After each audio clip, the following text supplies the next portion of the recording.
I'd like to introduce you to the Witch of Newbury. That would be this lady right here. That's on the cover of a pamphlet that is in the Special Collections Group at the University of Glasgow. It shows the Witch of Newbury sailing on her plank in the river. And the pamphlet describes how the witch was fired at by soldiers in the army of the Earl of Essex.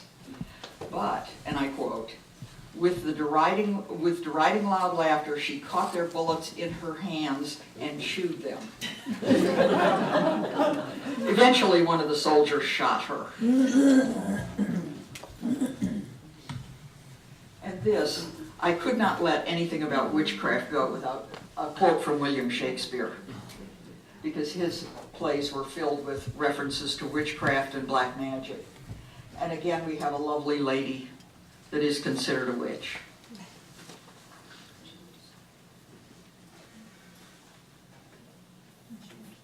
Okay. Just on a very high level, there are two types of witchcraft considered in the law, at least back in the day.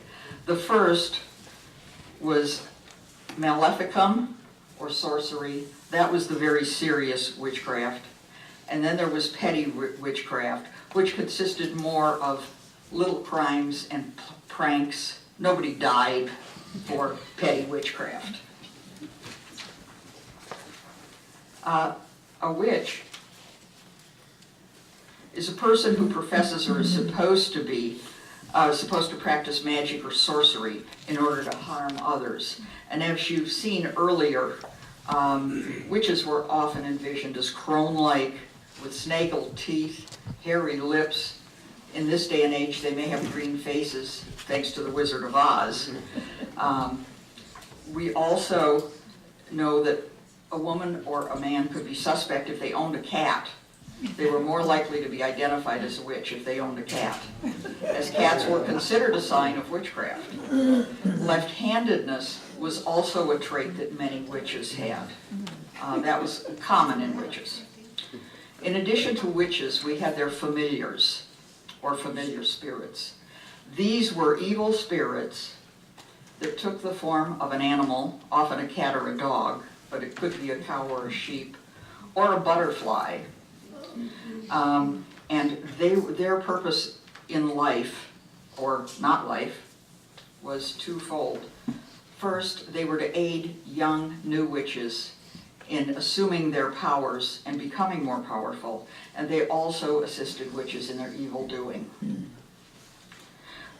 Witches could transform themselves into the shape or form of animals, bewitch or put spells on animals, cause crop failures,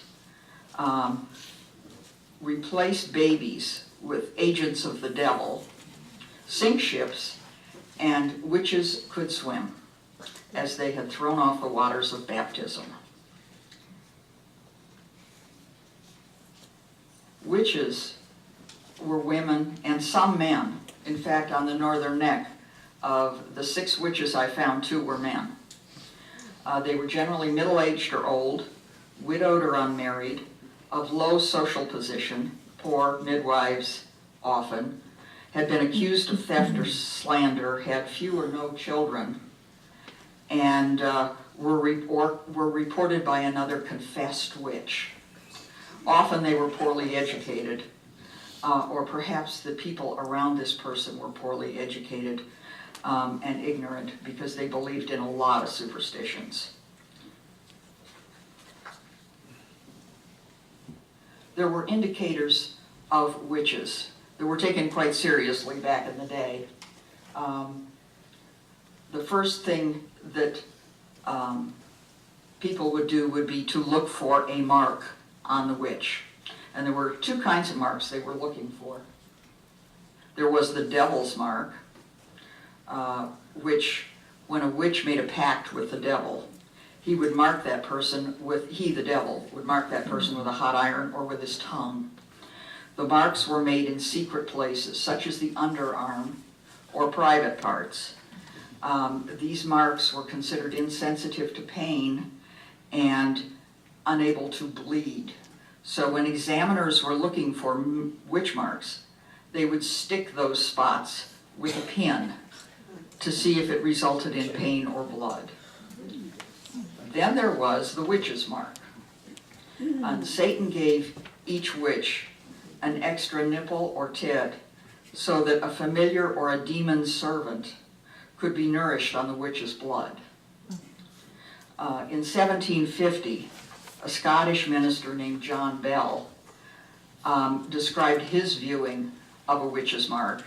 This mark is sometimes like a little tit, sometimes like a blemish spot, and I myself have seen the body of a confessing witch, like a little powder mark of blue color, sometimes hard and withal insensible, so it did not bleed when I pricked it. So he was a believer. Susan, that wasn't our John Bell, was it? No, this was in Scotland.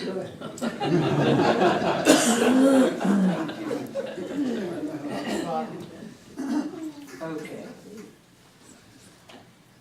Back in the day, and back in Europe, in the 16th and 17th centuries and before, common beliefs about the supernatural included thunderstorms, comets, and eclipses, as well as famine and pestilence were caused by malignant spirits.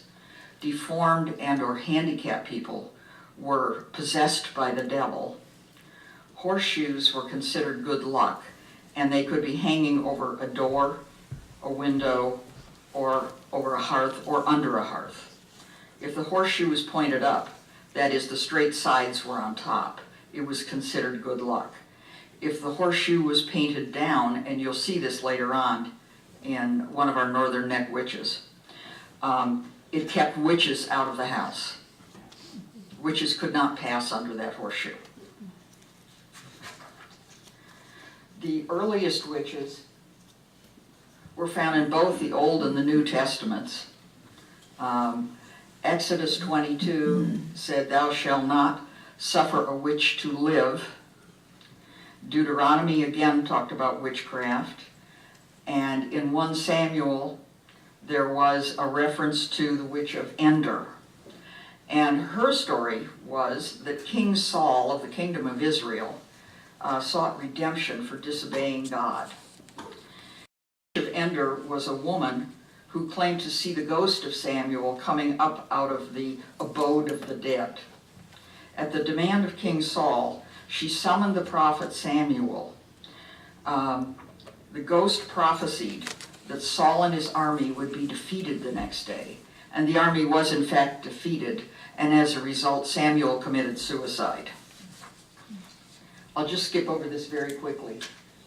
Those were a few of the biblical references to witchcraft that I found.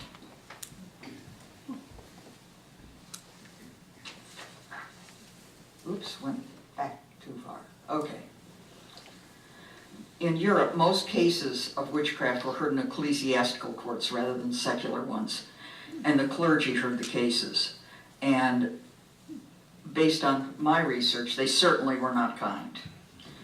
The first witchcraft manual, Hammer of the Witches, or Malleus Maleficarum, was written by 2 monks in 1486 in Germany. This witch manual was used by both Protestants and Catholics in hunting witches. And in the book, it told the user how to identify a witch, why a woman is more likely than a man to be a witch, how to put a witch on trial, how to punish a witch. The book was, as I said, a handbook, and it was used in the secular courts as well as the ecclesiastical courts. In 1490, the Catholic Church condemned the book, but it was still in use. Then in 1597, King James VI of Scotland, who later became King James I of England, wrote a book called Demonology, and I'll go into that a little bit further on. Scotland was a place where witchcraft trials and hunts were horrific. They were linked to Presbyterianism there in the church, and King James VI of Scotland was a strong believer in witchcraft. Even though he was an educated man, he believed this.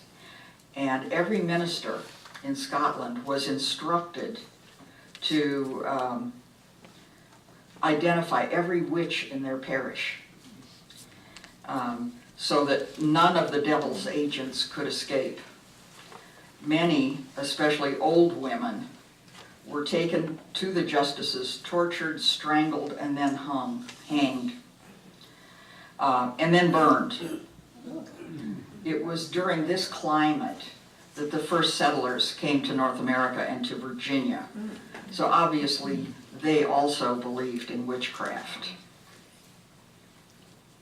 And this is King James I at his coronation, and that's the cover of Demonology, which was one of the many books he wrote, but this one on the subject of witchcraft. James said, and this is a quote, "It is a certain rule, witches deny their baptism when they make a covenant with the devil, water being the sole element thereof, and when they are heaved into the water, refuseth to receive them, but suffers them to float." Swimming in those days was not a common thing, so most people did not know how to swim.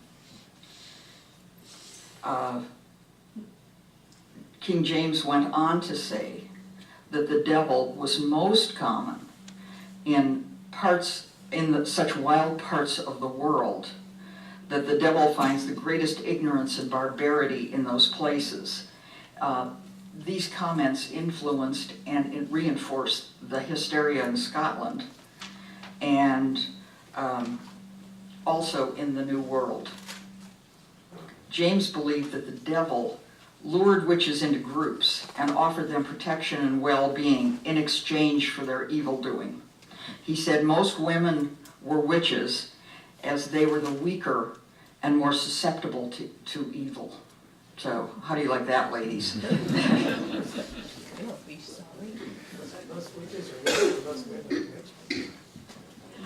Okay. These are the witchcraft laws that were relevant to Virginians. Obviously, the first one in 1542, which was enacted under Henry VIII, didn't apply because we did not have a colony here yet. Henry's law made it illegal to practice witchcraft. That law ended with Henry's death in 1547. But by 1563, another law was enacted under Elizabeth I. Under Elizabeth, this became the crime of the highest magnitude, and most who were prosecuted under this were Catholics. That law also ended with Elizabeth's death in 1603. Then came the Act of 1604, which was under James I's reign. It identified witchcraft as a felony in England and its colonies. The law forbade practice of invoking or conjuring spirits to consult, covenant with, entertain, employ, feed, or reward any evil or wicked spirit to or for any intent or purpose. It also allowed authorities to prosecute witches.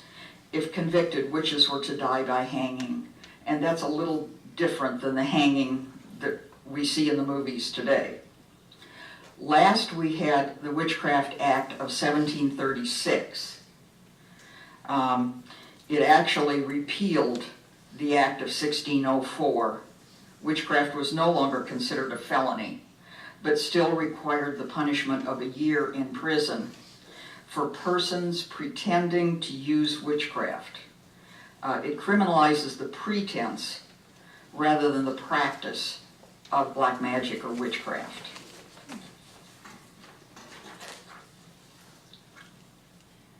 Now, here we are on the Northern Neck. This was the original, or part of the original Northern Neck, which went from the Potomac River down to the other side of the Rappahannock and all the way out to the Allegheny Mountains.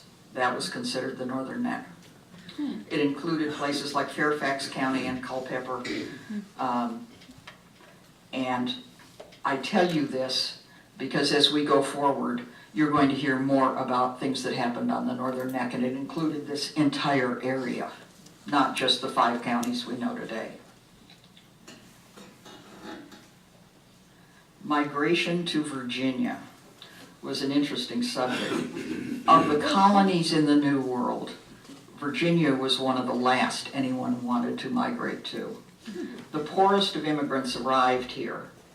There were 10,000 indentured servants that were sent to Virginia that were actually convicts that were transported and then sold in Virginia as indentured servants. Of those 10,000, 5,000 of them ended up on the Northern Neck. And here I'm quoting C. Jackson Simmons. He wrote a book called Speaking of the Northern Neck, which was published in 1998. And I really hadn't come across this information in many other places.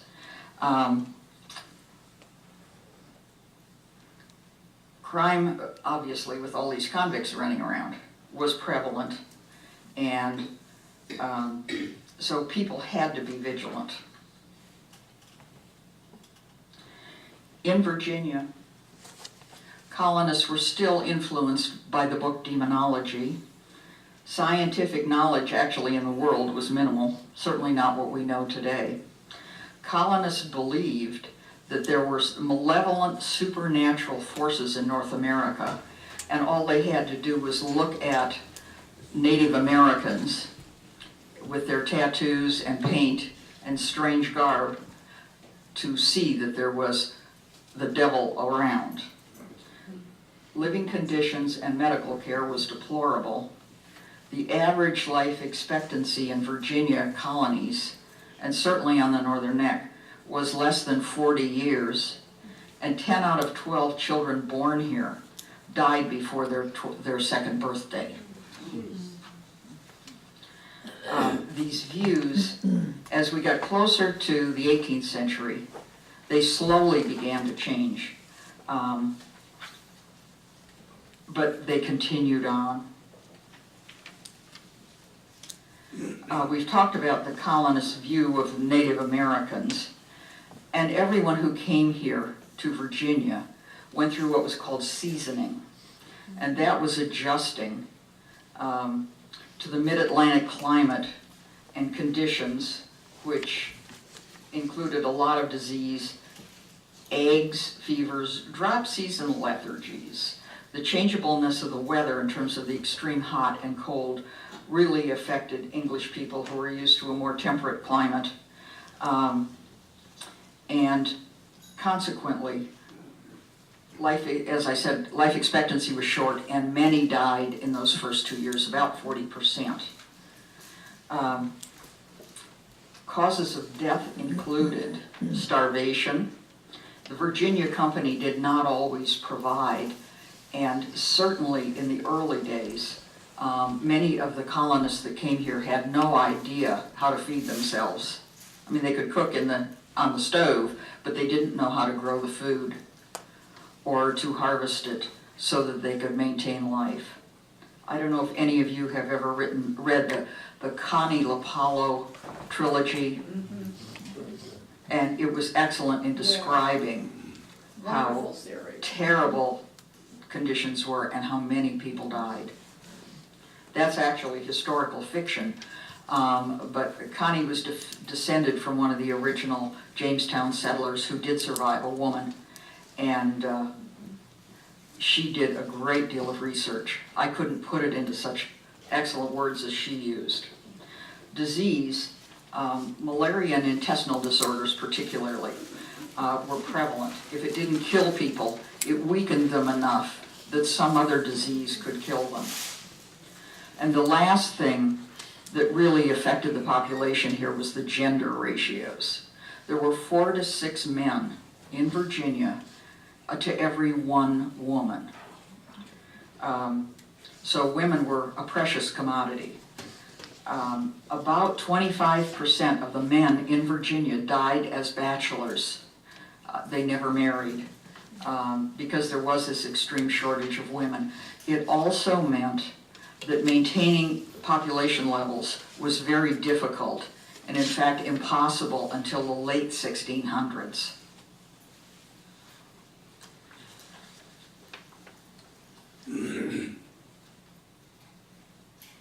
Oops. Meanwhile, in Virginia, colonists were theoretically following Virginia law in terms of witchcraft. Colonists were instructed that they would follow English law here in this country. And as a result, only one law on the subject of witchcraft was ever written.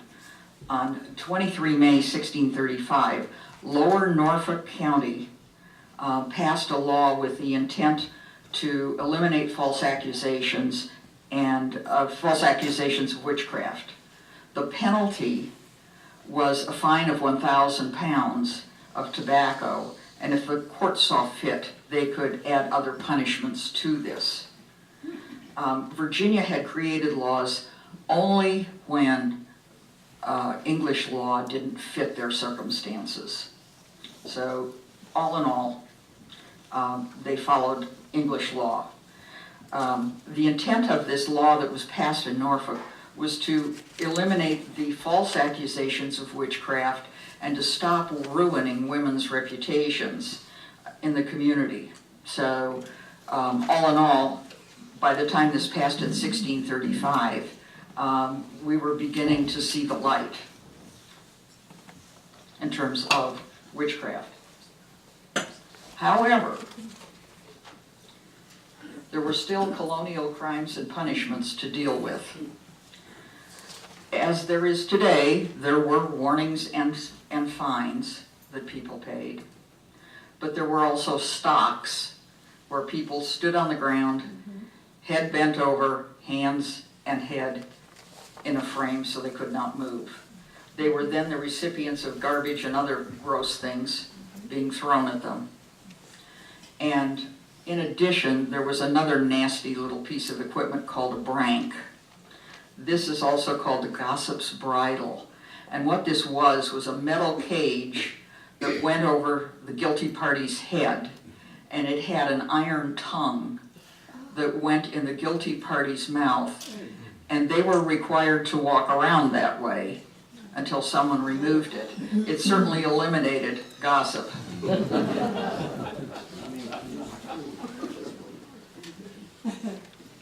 Then we went on to the ducking stool. I'm sure everybody has heard of the ducking stool, and this is one from the 1600s. It was used to determine if one was a witch, whether or not you floated or sank. But it was also used for the following. Scolds, quarrelsome married couples were tied back to back in this chair and dunked.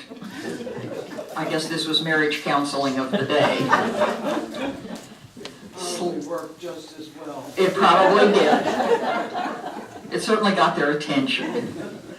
It also included punishment for slanderers, brawlers, chiders, railers, makebaits, women of light carriage, brewers of bad beer, bakers of bad bread, and unruly paupers. All purpose, yes. And then we went on to the pillory, or stretch neck. This was a little more serious than the stocks. It was usually in the town's main square. It had an upright board, as you can see, with one large hole and two small ones for the head and hands. But often here, ears were nailed to the wooden cross piece. Yeah, on either side of the head hole.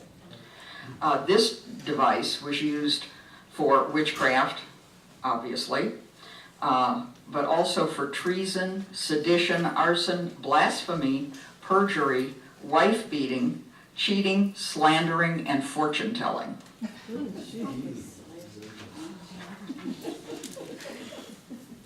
It continues. Then there was the whipping post, which could be any convenient post or tree. Sentences to the whipping post were usually specified by the number of stripes that were to be applied, and generally there was a comment in the actual documentation that said the stripes were to be well laid on. And we will see that in the two punishments we had on the northern neck. In addition, there was branding. And you can see a hand here, branded with a T for thief. Brands actually were applied to hands, cheeks, shoulders, or the forehead. B was for burglary. For the first offense, the B was applied to the right hand. For the second offense, it was applied to the left hand. And if it was committed on Sunday, it was put right in the middle of the forehead. SL was for seditious libel, and that was burned on either cheek. H was for hog stealing, and this must have been a fairly serious offense in the day. The first offense, the culprit was pilloried and had his ears cropped.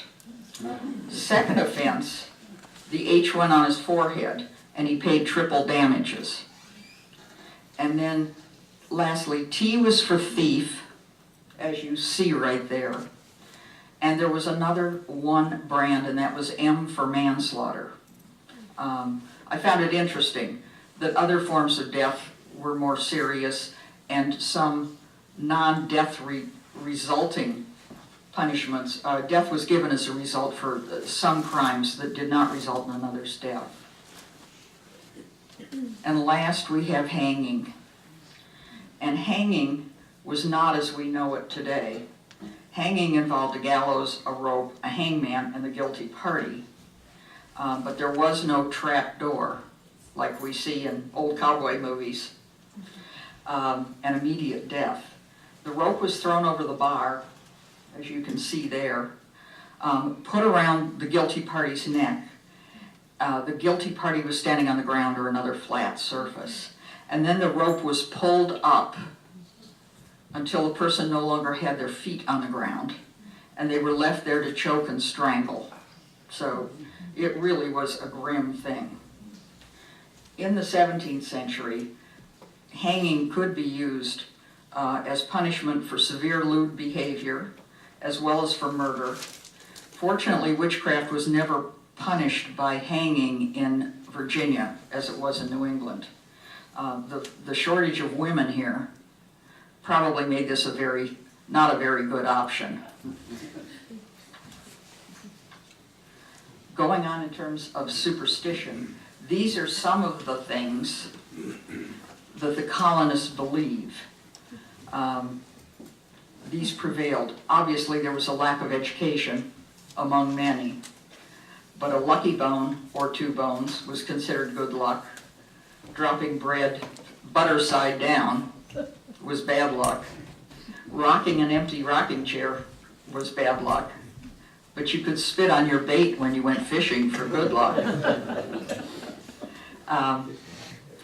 The last couple I found interesting because I'm a cat person. If you see a cat sitting with his or her tail pointed toward the fire, you're going to expect bad luck. And if you move to a new home, don't take the cat with you. The cat will bring you bad luck.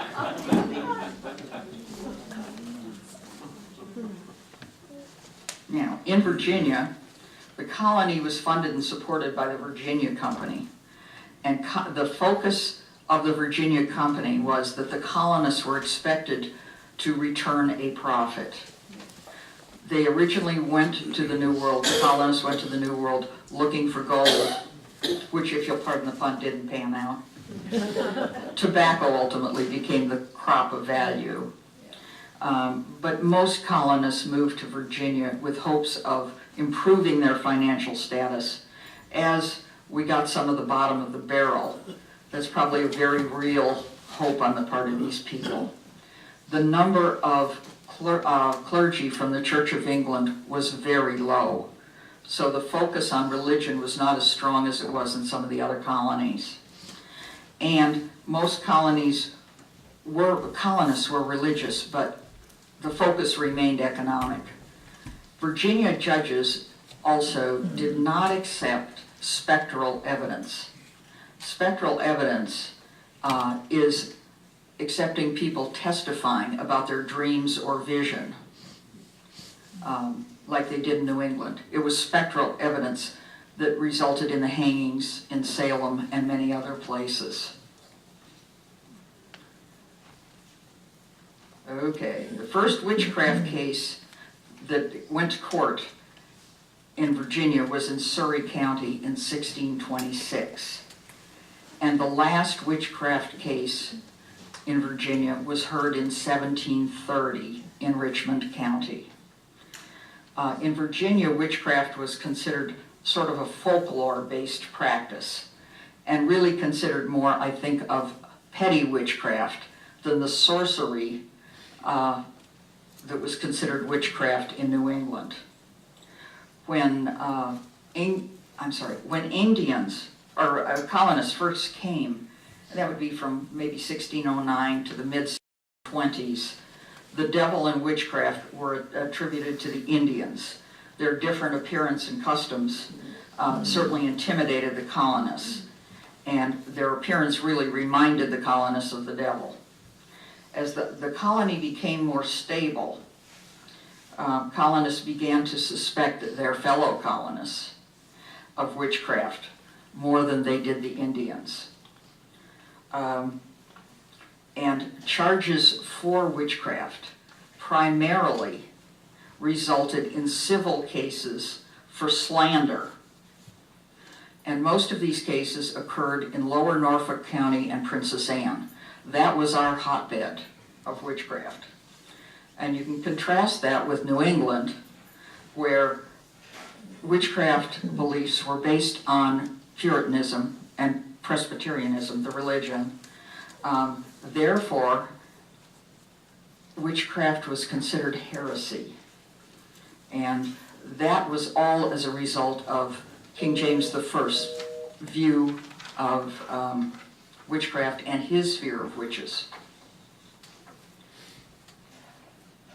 Now, there were a couple of executions, but they were not actually and technically in Virginia. They took place on board a couple of ships. The basic story is that these ships were caught in bad storms, and consequently, they believed a woman on board, and this was mostly the crew, believed a woman on board was a witch. So they would search for a devil's mark. Having found it, the woman was hanged, and then her body and all of her possessions were thrown overboard. Now, obviously, we know today the action did not necessarily mitigate the storm. In these two cases, one did and one didn't, but it probably had nothing to do with it. On board the ship Charity, the victim, Catherine Grady, was hanged. Henry Corbin interrogated her as she was accused by the sailors of being a witch.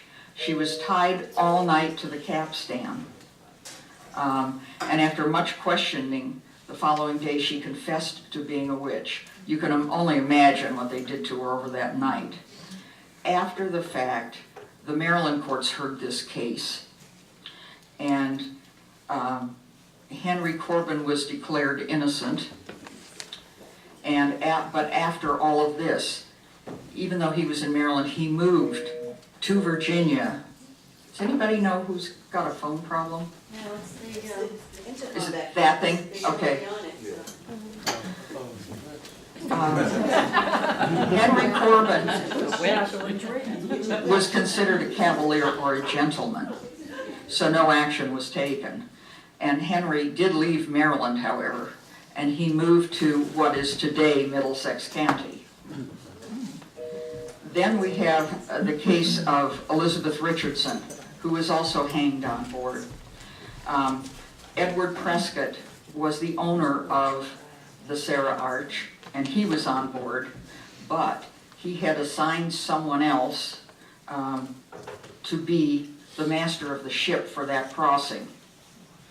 And the master of the ship and the crew decided that Elizabeth Richardson was a witch, and they hanged her. The accuser against this was John Washington, George's great-grandfather. Yeah. The case was scheduled to be heard, but John Washington couldn't be there on that date. He requested that the hearing be delayed till the next court date. It was not. And Prescott at that hearing stated that John Green had been appointed master of the ship, and Prescott said he objected to the hanging, but the crew and Green were ready to mutiny, so Green was acquitted, and no further evidence was ever pressed against the captain or the master, Mr. Green. Now, we get on to witches of the Northern Neck. And in going through all that I dug through to pull this together, it became apparent to me, and I've heard a couple other people say it, witches as individuals were probably difficult people. Probably annoying, not easy to get along with, and you'd really just wish they'd go away. All of our witchcraft cases on the Northern Neck were heard between 1656 and 1730, and only 2 individuals were ever found guilty of witchcraft and punished in Virginia, and those 2 were on the Northern Neck, one in Northumberland and one in Richmond County. Now, we do have in the state of Virginia a number of missing records.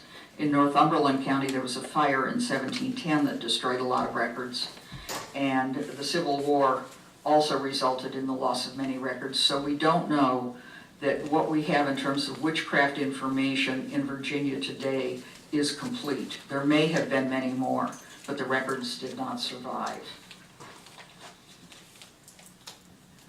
This is William Harding.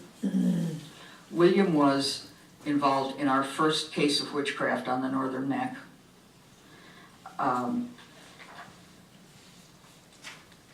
That case was heard on 20 November 1656. According to the history of Old Rappahannock County, Virginia, William arrived in 1654 as one of 9 individuals brought over by John Ware in return for certificates of land for these people. Although it doesn't state it, it is likely that William Harding and the other 8 people brought by John Ware were required to pay for their passage, and since they probably didn't have any money, they worked as indentured servants for a number of years. And we do wonder, was William Harding a convict that was sold over here? Had he been transported? That we don't know. And we don't know what specific act resulted in William Harding being charged with witchcraft. The accuser was Reverend David Lindsay. David Lindsay was born in Scotland. He was the son of Sir Jerome Lindsay, and he knew of witchcraft as a result of his family and his heritage. He served as minister in St. Stephen's in Wicomico Church from 1655 until he died in 1677. And Lindsay accused Harding of witchcraft, sorcery, etc., but that's all we know.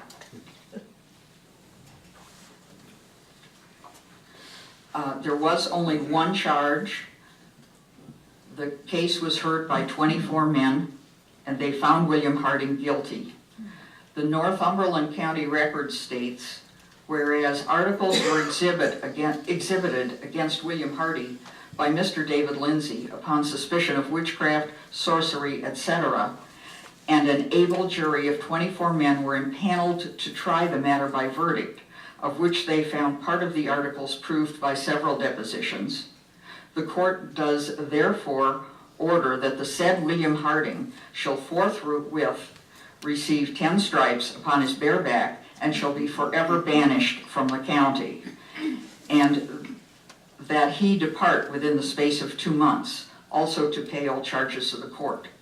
Well, it couldn't have been too serious if they let him stay for 2 months. He probably was an annoying person. We don't know anything else about his family, but there was a William Harding that built up the home Springfield in Northumberland County in 1828. Were they related? We don't know. I did not find William Harding again in Northumberland County records, nor did I find him in the records of surrounding counties. So we really don't know what happened to him. Okay, next is Hannah Neal. This was on 20 May 1671. Hannah Neal, the wife of Captain Christopher Neal, was charged with praying that evil befall certain persons. Oh, it just keeps getting better and better. Obviously, she didn't fit the typical stereotype. She probably was not a poor woman. If her husband was a captain, they were probably middle-class type of people. The first accuser was Master Edward Cole, who accused Hannah Neal, and then Edward Sanders testified about the Edward Cole's gossip of Hannah putting death spells on people. Mr. Edwards Cole came to this deponent's house, that would be Edward Samuels, and this deponent asked him how his wife did. He answered she was dead as far as he knew, for she lay speechless, and further said that he really believed she was bewitched. Now, it's really interesting in this case. When I came across this case, I kept finding this woman being referred to as Mrs. Christopher Neal. And until I started doing a little genealogy on the family, I could not find her first name. Her name was actually Hannah Rodham Neal, but evidently she wasn't important enough in this case to be identified as herself. Or maybe that's just my feminine viewpoint. Edward LeBreton further stated that his wife was sick, and he did accuse Mrs. Neal, but at a certain time, Mrs. Neal came to see his wife, and she did come, and after he saw her come over the threshold where there was a horseshoe nailed, and when she was by his wife, she prayed for his wife heartily, that Mr. Cole began to change his perspective. The story ends with Cole's confirmation of the truth of the depositions. He said the words were passionately spoken, and then he agreed to pay all costs of the suit, and he further proved, and I quote, "All babblers are not women."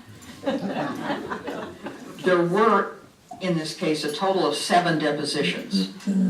Now, I was not able to see all 7, but there were comments in there that cited there were 7 of them. So Hannah Neal was acquitted. Now this gets interesting. This is the Money Duncan family. They live in Westmoreland County. Most of them were born in Scotland. A couple were born here.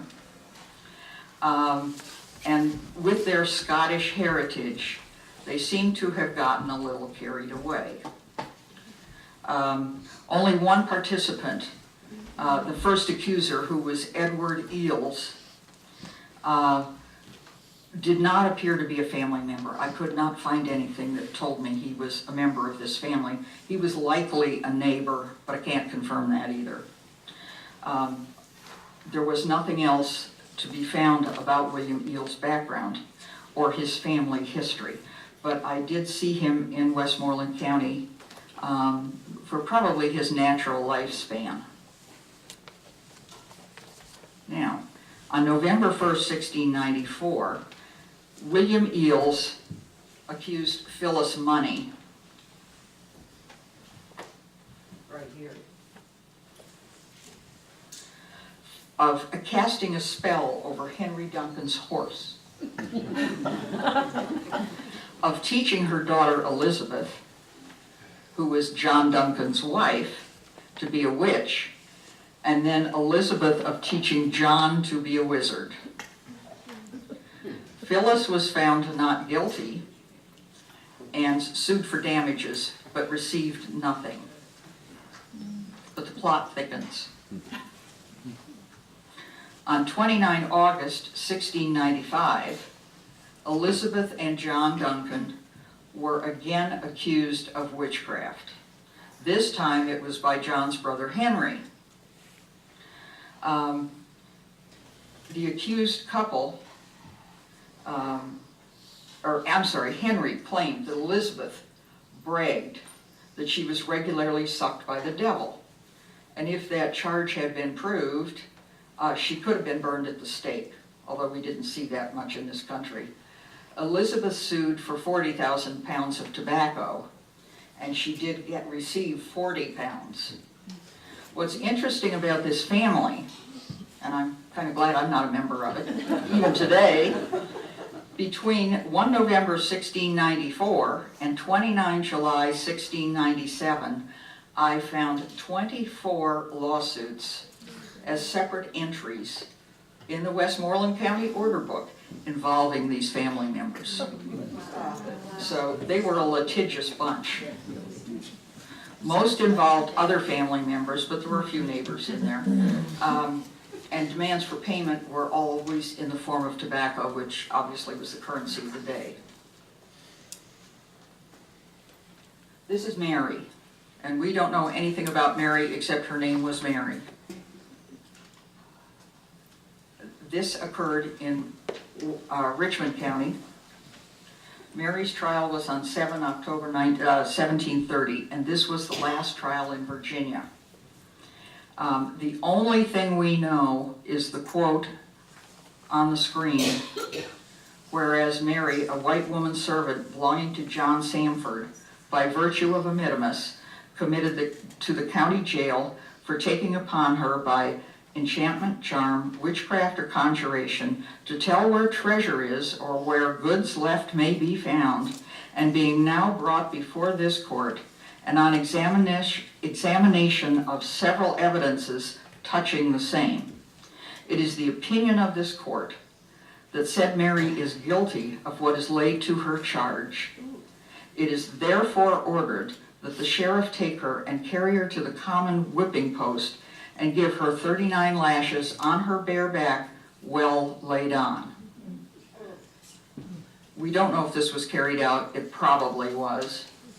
This is the only information we have about Mary. I also did not find John Samford in Richmond County, except for this case right here. And that was the end of witchcraft trials in Virginia. So, at the end of all of this, is this history? Or is it a cautionary tale? It certainly illustrates the importance of education in our society today. Victims, certainly. Were they well educated or not? In most cases, they were probably not well educated. Today, a woman might be considered a witch if she asserts her power and independence. How do you think we ladies would have survived between 1626 and 1730? And with that, I just ask, what do you think? Thank you.